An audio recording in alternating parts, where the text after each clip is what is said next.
Sir ಮತ್ತೊಂದು chapter ಬರುತ್ತೆ. Time ತೊಗೊಳುತ್ತೆ, ಕಥೆಗಳಿದೆ, ಖಂಡಿತವಾಗ್ಲೂ ಬರುತ್ತೆ. ಹೇಳಿದ್ದೀವಲ್ಲ ಫಿಲ್ಮ್ ಎಂಡಲ್ಲಿ. ಅಂದರೆ 2, 3, 4 ಆಗಿ ಬರುತ್ತೆ. ಅದು ನಾನು ಈಗಲೇ ಹೇಳೋಕ್ಕಾಗಲ್ಲ. ದೈವಗಳನ್ನ ಅಣಕಿಸುವಂತಹ ಕೆಲಸಗಳು ಸಾಕಷ್ಟು ಆಗ್ತಿದೆ ಸರ್.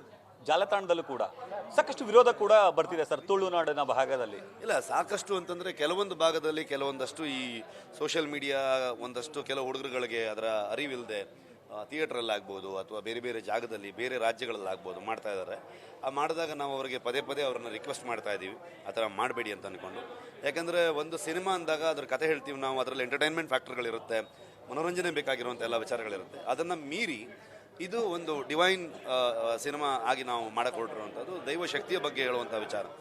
ಬಟ್ ಆ ದೈವಕ್ಕೆ ಸಂಬಂಧಪಟ್ಟಿರೋ ವಿಚಾರಗಳನ್ನು ಎಲ್ಲೂ ಕೂಡ ಅದನ್ನು ಸಿನಿಮಾ ಟ್ರೀಟ್ ಮಾಡಿಲ್ಲ. ಅದನ್ನು ನಮ್ಮಲ್ಲಿ ಒಂದು ಕೋಲ ನಡೆದ್ರೆ ಅಥವಾ ದೈವಕ್ಕೆ ಏನೋ ಒಂದು ಪೂಜೆ ಪುನಸ್ಕಾರಗಳು ಮಾಡಿದ್ರೆ ನಾವು ಹೇಗೆ ನಡ್ಕೊಳ್ತೀವೋ ಅಷ್ಟೇ ಶ್ರದ್ಧೆಯಿಂದ ಭಕ್ತಿಯಿಂದ ಹಿರಿಯರ ಒಂದು ಮಾರ್ಗದರ್ಶನದಲ್ಲಿ ಮಾಡಿರೋಂಥದ್ದು. ಹಾಗಾಗಿ ಪ್ರತಿಯೊಬ್ಬರಿಗೂ ರಿಕ್ವೆಸ್ಟ್ ಮಾಡೋದಷ್ಟೇ, ಅದನ್ನು ಹೊರಗಡೆ ಮಾಡಬೇಡಿ. ಸಿನಿಮಾ ಮಾಡ್ಬೇಕಾದ್ರೆ ಆ ಪೋರ್ಷನ್ ಯಾವುದನ್ನು ನಾವು ಸಿನಿಮಾ ಥರದಲ್ಲಿ ಟ್ರೀಟ್ ಮಾಡಿಲ್ಲ. ಸೊ ಹಾಗಾಗಿ ಎಲ್ರಿಗೂ ನೋಡಿ ಇಷ್ಟು ಇಷ್ಟಪಟ್ಟಿದ್ದೀರಾ. ಜೊತೆಗೆ ನಂದು ಇನ್ನೊಂದು ರಿಕ್ವೆಸ್ಟು, ದಯವಿಟ್ಟು ಹೊರಗಡೆ ಆ ಥರದಲ್ಲಿ ಮಾಡಬೇಡಿ. ಯಾಕಂದರೆ ನಾನು ಕೂಡ ಒಬ್ಬ ದೈವಾರಾಧಕ, ದೈವವನ್ನು ನಂಬೋನು.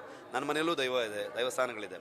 ಅದೇ ಥರದಲ್ಲಿ ನಮ್ಮದಂತ ನಮ್ಮ ಇಡೀ ಒಂದು ಭಾಗ ಇದೆ, ಇಡೀ ಒಂದು ಅವಿಭಾಜ್ಯ ದಕ್ಷಿಣ ಕನ್ನಡ, ನಮ್ಮ ತುಳುನಾಡು ಎಲ್ಲವೂ ಸೇರಿಕೊಂಡು. ಸೊ ಅದನ್ನು ನಂಬುವಂಥವ್ರಿಗೆ ಅದು ತುಂಬ ಹರ್ಟ್ ಆಗುತ್ತೆ.